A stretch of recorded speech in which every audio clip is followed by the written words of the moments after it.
Everyone, this is Teresa Cooking Channel. Ako ay mag-share naman sa inyo ang aking gagawin. Ako ay gagawa ng potato french fries.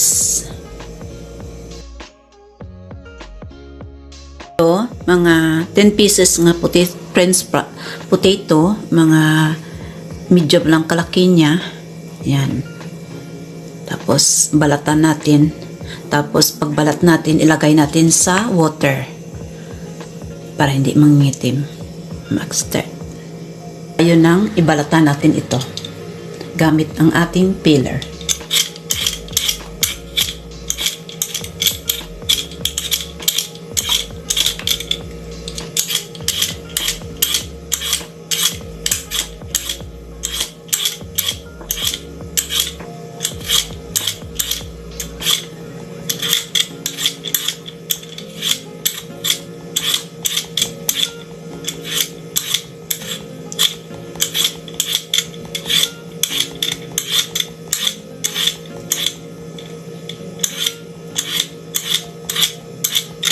Ayan, nabalatan natin. Tapos, ilagay natin sa ating water na.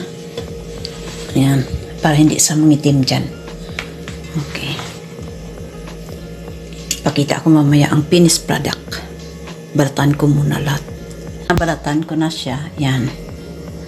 Sa water. Tapos, i-cut natin ito.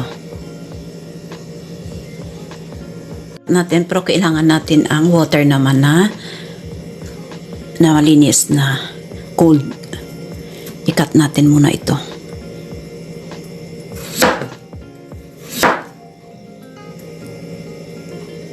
Apat. Sa isang piraso, apat. Yan. Tapos, ito, apat din. 1, 2, 3. Yan. Ito kalaki. Ito yan, yan.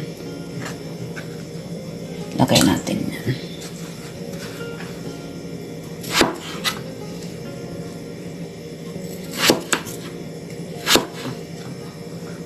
Ayan ang french fries natin.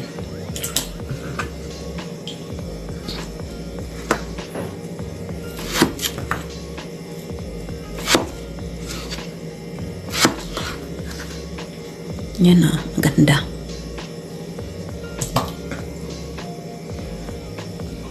Nakat ko na 10 pieces nga pressed nga patatas. Yan.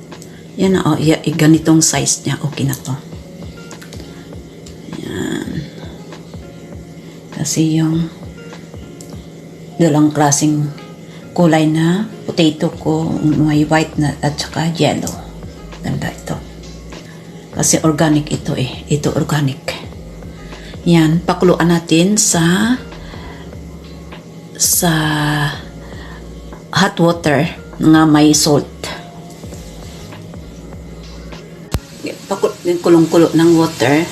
Tapos 1 teaspoon na salt dyan. Yan Basta mag-start na ng kulo ganyan, ilagay natin ang cut natin nga potato.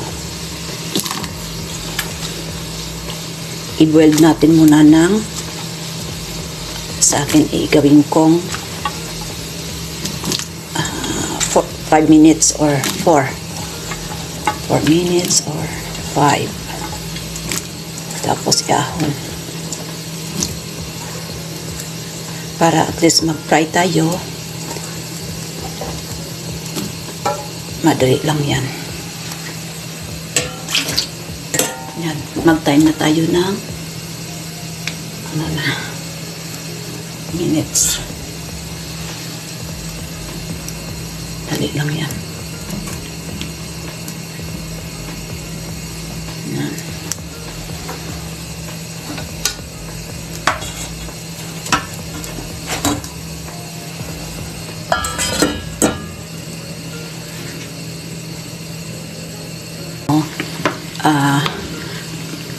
May 2 minutes pa.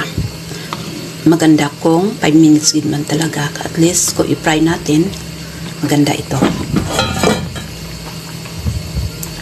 Hindi man siya matigas, hindi man siya malambot. Tama lang. Tama gid sa time niya nga 5 minutes. Tapos kasi yan.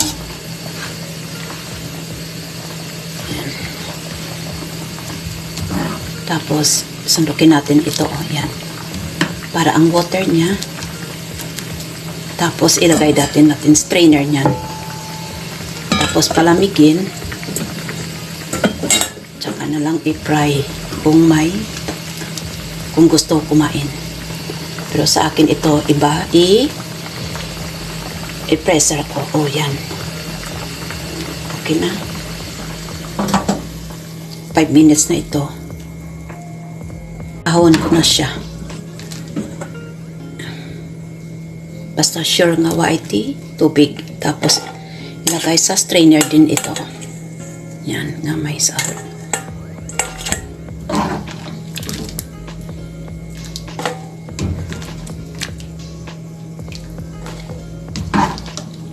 Kasi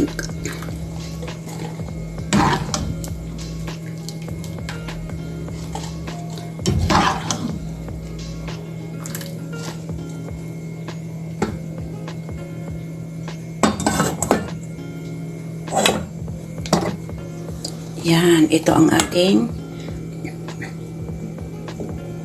potato.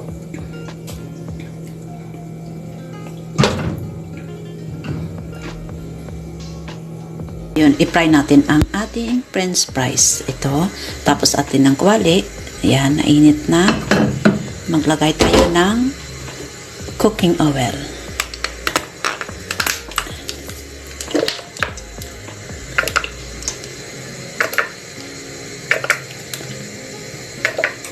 Yan. Initin natin yan.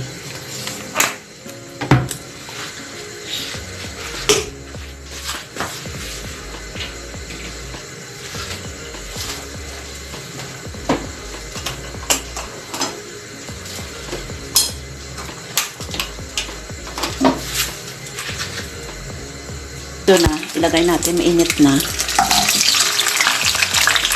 Kasi ito,